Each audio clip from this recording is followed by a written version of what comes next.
that again from an idea, which is interesting. As with Cracker Factory, it was an idea, the genesis of it being uh, very modest. Dorothea Petrie had a fascination with what was then called the orphan trains that were coming out from New York and finding their way west in the late 1800s. And she chronicled that as much as she could and brought it and said she really wanted to do it as a film. So I was able to sell that and then urged her, and she uh, had already seen or had a vision of it becoming a book.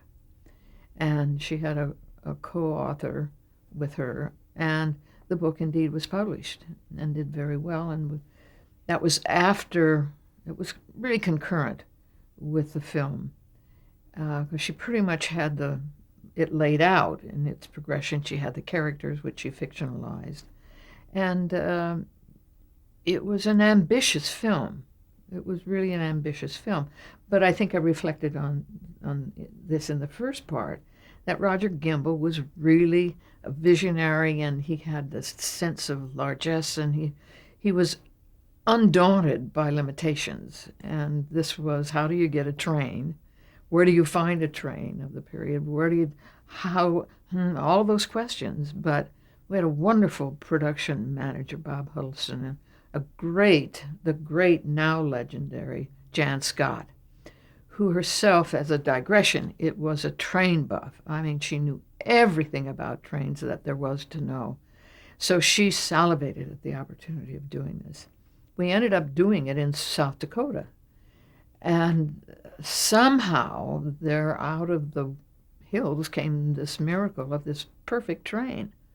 And we had a stretch of line that we were authorized to use, and we had wonderful costuming. And these children that we found were quite astounding in reaching into themselves and identifying, and it's kind of fascinating to me. But we trekked from New York to the vast Midlands and dropped these children off in families who had various motivations or motives for taking these children into their homes. Some very charitable, others very profitable, and so Dorothea had picked about 7 children that we uh, traveled along and dropped them off as we went, and it was a powerful film.